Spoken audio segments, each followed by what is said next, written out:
The world has changed. I know you know this. You can feel it in the car you're leasing, in the rent you're paying each month, in every promise your parents made you about the world that you just simply cannot afford.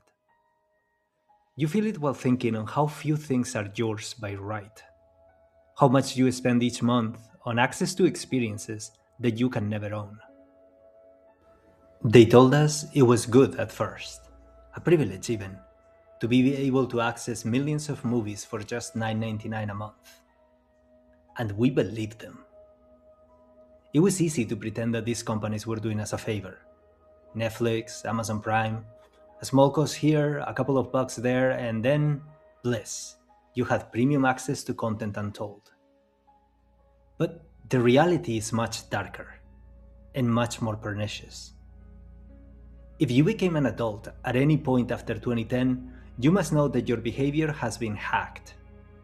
Your actions actively nudged towards a harrowing final point. One that benefits someone that is not you. You and I have been groomed to consider that a small payment forever was better than a large payment up front. We have been cheated to believe that access and ownership was the same thing. Why do you want to own that? They asked us. Let me own it and rent it back to you. And we thought we were smart. And we thought that they were the suckers. I am sure you have seen this great shift too. This movement away from ownership towards a perpetual state of renting. Now let me ask you a question.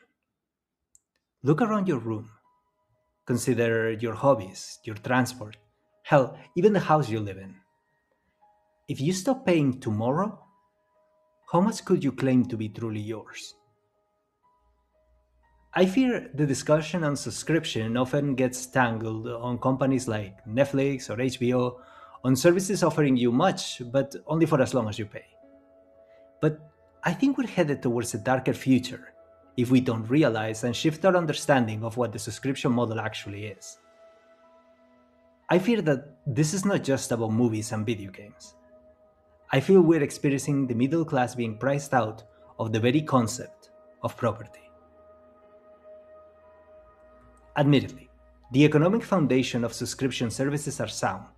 Pay a little bit today and enjoy the ecosystem of services, movies, TV shows, or video games forever. It seems appetizing and even like a good deal. The argument goes like this. Our parents had to buy each individual movie they wanted to watch. Each had its own price, and each entitled them to a single movie. They could watch it as many times as they liked, or as many as the VCR or DVD player could withstand, but only that one experience. By the same price, you get thousands of movies and TV shows on Netflix. The unitary cost of each of them is negligible.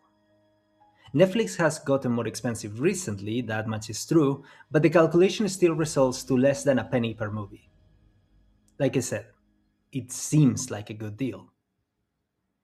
If you think of how entertainment has shifted in the last 40 years, the progress has been enormous. Before, one had to pay for a single viewing of a single movie. That is still the theater experience, and it is the most inefficient use of money. Later, you could buy a DVD of a movie, which entitled you to infinite rewatches of a single piece of content. It is a better deal, but still, how many times are you realistically going to rewatch a movie? Even if it is once a week. What do you watch the rest of the week? And then there was Netflix, where you're allowed to watch thousands of movies and TV shows as many times as you want.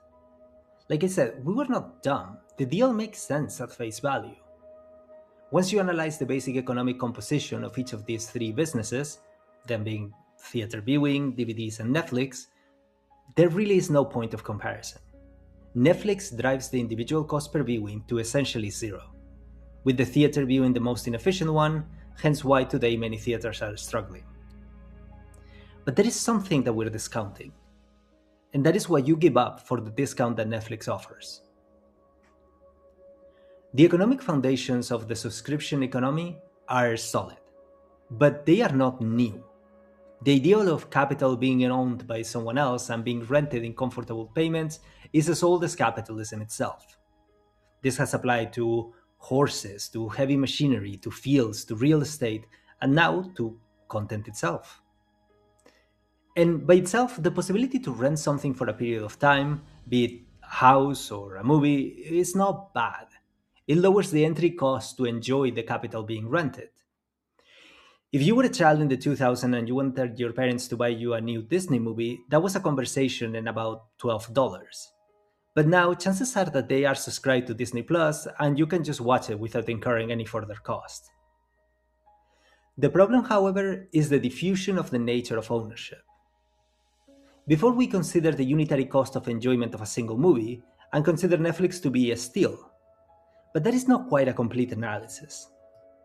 There are undeniable benefits to being the owner of a product in a capitalist system that those that merely rent cannot take advantage of.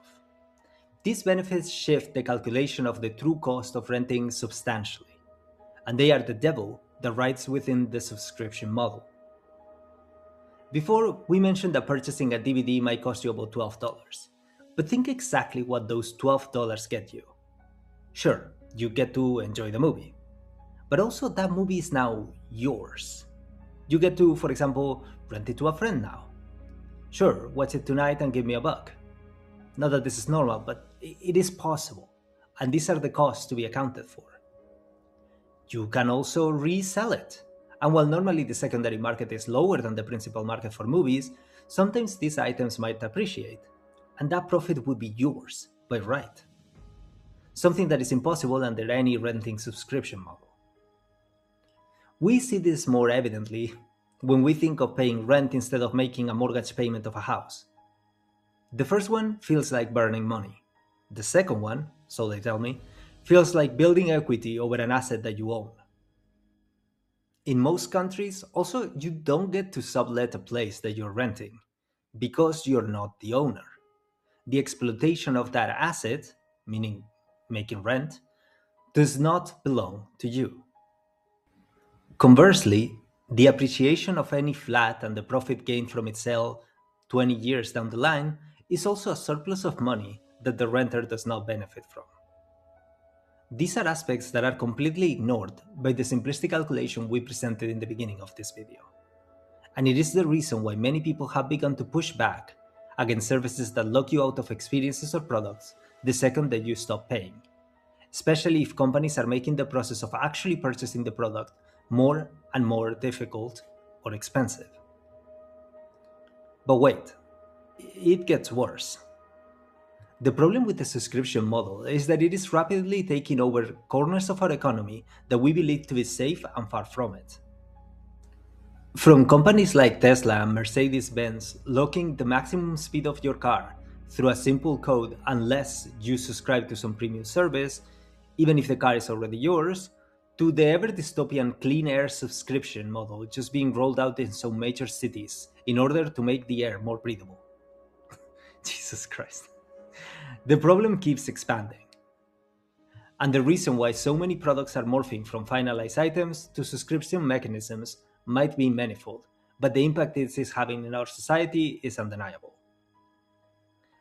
I believe that in part all of this is caused by the progressive death of the middle class in America, as well as in other places of the free capitalist world.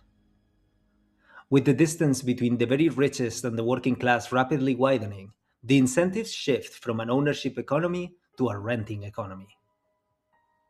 I do not need to tell you the impact that this is having in the real estate sector, especially if you are a 30-something worker dreaming of purchasing a house, something that in the 90s was considered the cornerstone of wealth and the great foundation of the American dream, and post-war Europe miracles now seems like a nightmare.